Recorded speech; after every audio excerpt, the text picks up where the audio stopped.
The keys were warm in my hand, the metal edges pressing lightly into my palm as I held them out to him. For a moment, I felt like I was handing over more than just steel and rubber. I was giving him a piece of my life, a symbol of the years I had carried our family forward mile by mile. He didn't even hesitate. He smirked, his lips curling with the kind of careless youth I had once mistaken for confidence. And then he said it. "This car is too old, just like you." The words landed heavier than I expected. I stood there in the stillness of the living room, my hand frozen mid-air, the keys dangling like a weight between us.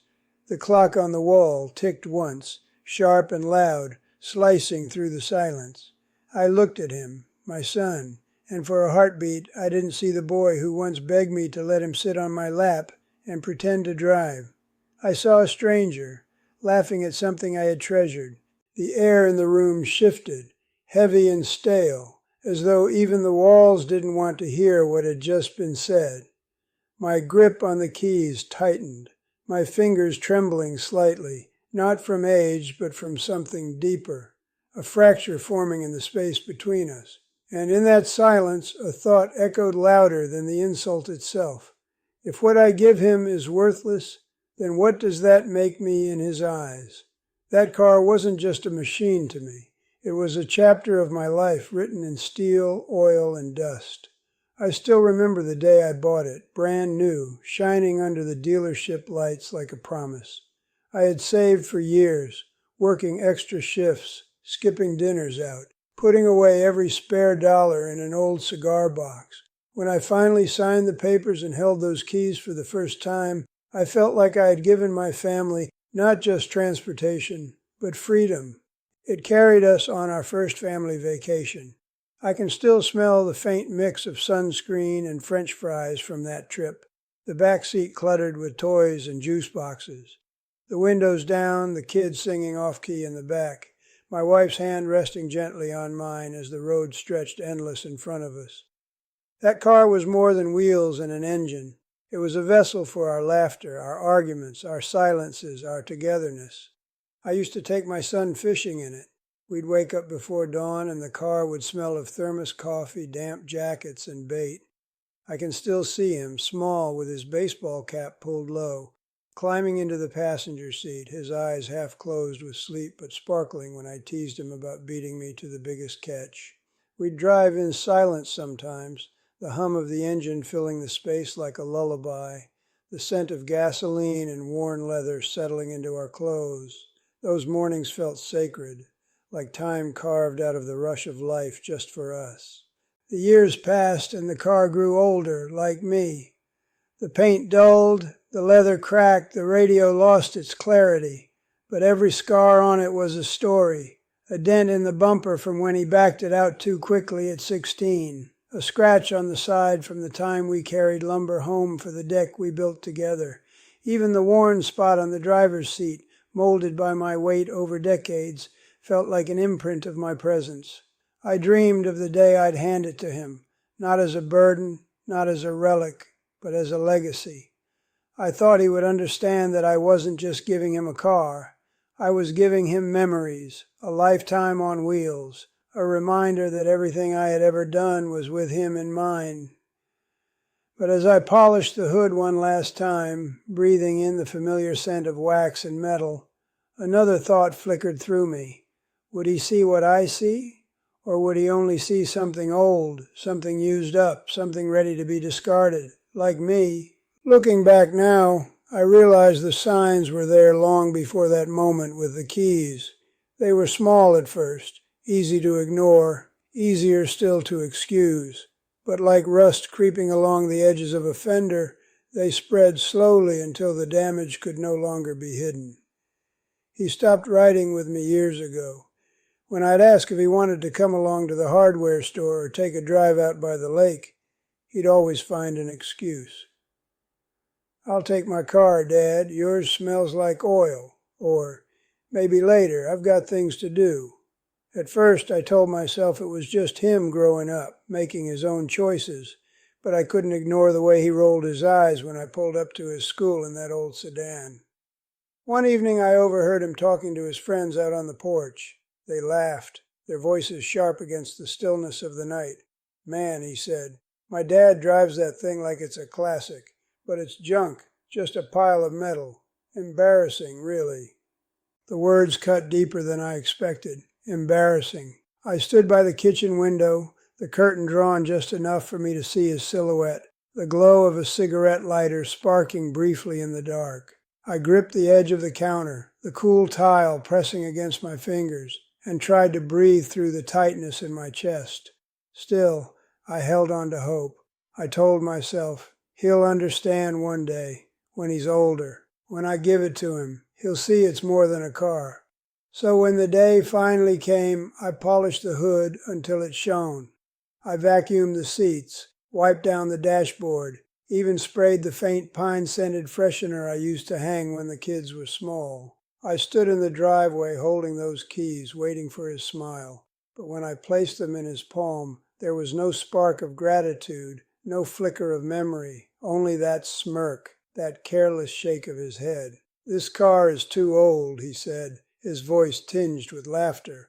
Then, after a pause, he added, "Just like you." The air seemed to drain from my lungs. The keys clinked faintly as I let go, the sound too sharp in the heavy silence. My hand lingered in the air, suspended, as if my body refused to accept what my ears had just heard. I looked at him, at the boy I once taught how to shift gears in this very car, his small hand over mine on the stick, laughing nervously the first time the engine stalled. And yet, here he stood, looking at it as nothing more than junk. In that moment I felt something break, not in the car, not in the past, but in me. And a thought rose, uninvited, bitter and sharp. If my legacy is nothing more than trash to him, then what am I worth in his eyes? I stood there with the empty weight of my hand hanging in the air, the keys no longer between us, but the silence pressing harder than any object could. His words echoed, circling in my chest like a stone dropped in still water, rippling through memories I had thought were unshakable. "It's too old, just like you." I walked back into the house, the floorboards creaking under my steps, each one sounding louder than usual, like the house itself was judging me for how small I felt. The familiar smell of motor oil still clung to my jacket, the one I always wore when I worked on that car, and suddenly that smell didn't feel like pride anymore. It felt like shame. I sat down at the kitchen table, the same table where I once set toy cars in front of him, showing him how wheels spin, how engines roar, how patience builds something worth keeping. I rested my forehead against my palms, the cool wood under my arms grounding me as I fought back the sting rising in my eyes. It wasn't just a car he dismissed. It was me, my years, my sacrifices, my memories. To him they were nothing more than rust and dents. I picked up the phone, stared at the screen glowing in my hand. Should I call him? Should I tell him what this car meant, what it carried, what it symbolized? Maybe if he heard the stories, the first road trip, the fishing mornings, the sound of his mother's laughter through the open windows, maybe then he would understand. But another thought gripped me, colder, sharper. Why should a father have to beg his own son to see value in him?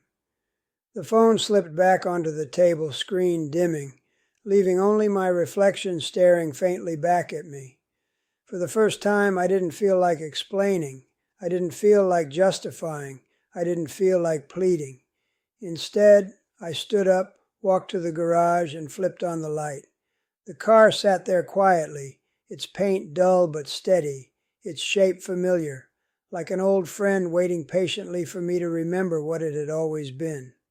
I ran my hand across the hood, the dust rough beneath my fingertips, and for the first time in years, I didn't see something aging. I saw something enduring, something still alive. That's when I decided the car stays with me. Not as a relic, not as junk, but as a project, a promise. I would restore it piece by piece. I would put my time, my care, my love into it again, not for him, not for anyone else, but for myself, because maybe it wasn't the car that was too old. Maybe it was my son's eyes that had grown too young to see. And as the garage light flickered above me, I asked myself, if he can't honor the past, what will he ever truly value in the future? It didn't take long before the phone calls started. At first they were casual, his voice lighter, almost pretending the moment hadn't happened. "Hey, Dad, about the car. I was thinking I'll come by this weekend to pick it up. I'll figure out the paperwork later."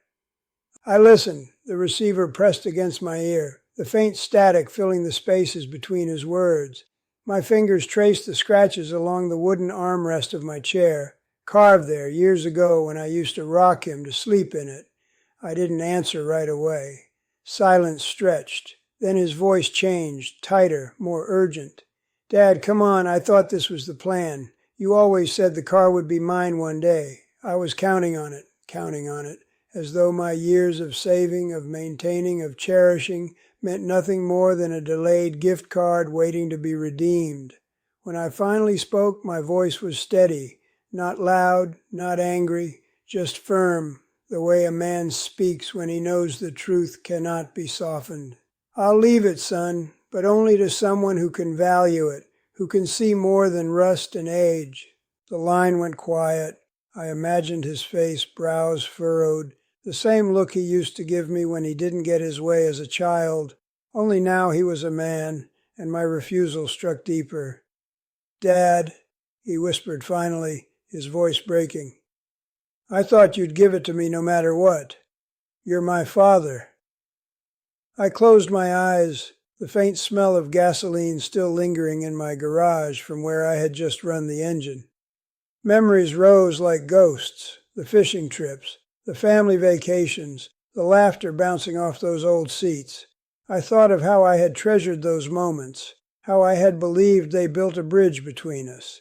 But a bridge only stands if both sides hold. "No," I said softly. "I'm not just a father. I'm a man. And a man doesn't give his heart to someone who treats it like trash." He didn't answer. Only silence on the other end, heavy, wounded. Then the click of the line going dead. I sat there in the dim light of the kitchen, the clock ticking on the wall, and for the first time I understood something I should have long ago. Love and respect cannot be bought with gifts. They can't be earned by handing over the keys to a car or the balance of a bank account. Love is proven in how we listen, in how we honor, in how we remember. And as I folded the phone shut, the thought came to me with painful clarity. If he could not honor the car which carried our history, then how could he ever truly honor me? After the silence of that phone call, I could have left the car in the garage to gather dust, a monument to disappointment. But every time I passed it, every time my hand brushed against the cool curve of the fender, I felt something stir.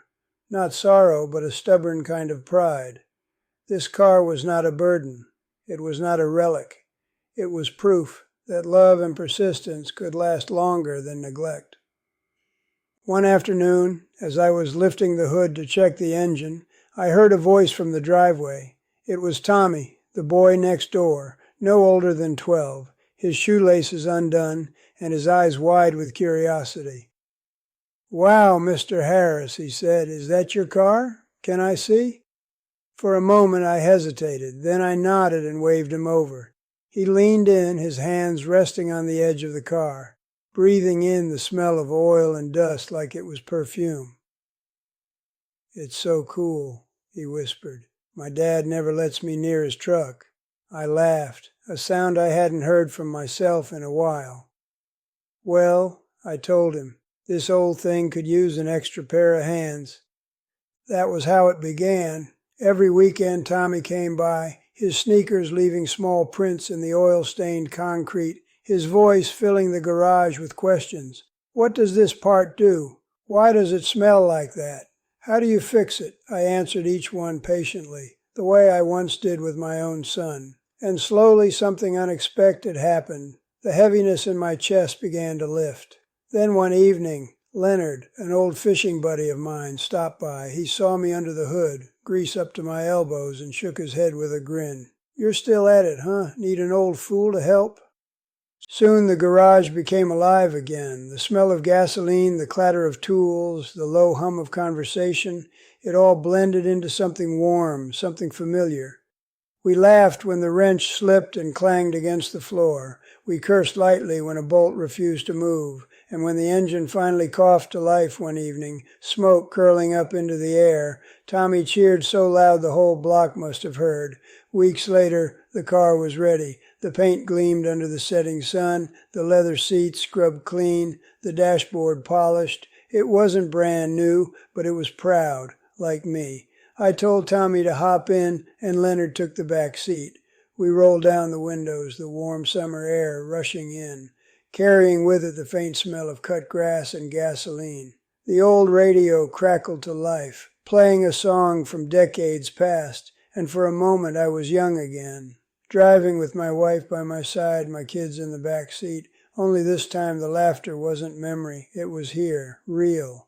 As the car rolled down the road, the sun dipping low on the horizon, I felt something shift inside me. The pain of rejection was still there, but it no longer weighed me down, because in that moment I understood. What I gave wasn't wasted. It had simply found new hands, new hearts, ready to carry it forward. And as Tommy leaned out the window, laughing, his hair whipping in the wind, I thought to myself, maybe family isn't just who you raise. Maybe it's who shows up to ride beside you. That night, after the ride, I sat alone in the garage with the engine still ticking softly as it cooled. The air was thick with the smell of gasoline and warm metal, a scent that clung to my hands, to my clothes, to my life. I looked at the car, its hood reflecting the faint glow of the overhead bulb, and I thought about everything it had carried: joy, loss, betrayal, and now renewal. For years, I believed my silence was a weakness, that by not arguing, not defending, not demanding, I had let my place in the family slip away. But I see now that sometimes silence is the loudest reply. I didn't shout, I didn't beg, I simply chose. And in that choice, I found something I thought I had lost forever: my dignity, my worth, and yes, even my joy. Because I wasn't left behind. I wasn't discarded. I simply found someone who wanted to ride beside me. And maybe that's the truest kind of family, not the ones who inherit what you give, but the ones who honor it and carry it with you, mile after mile.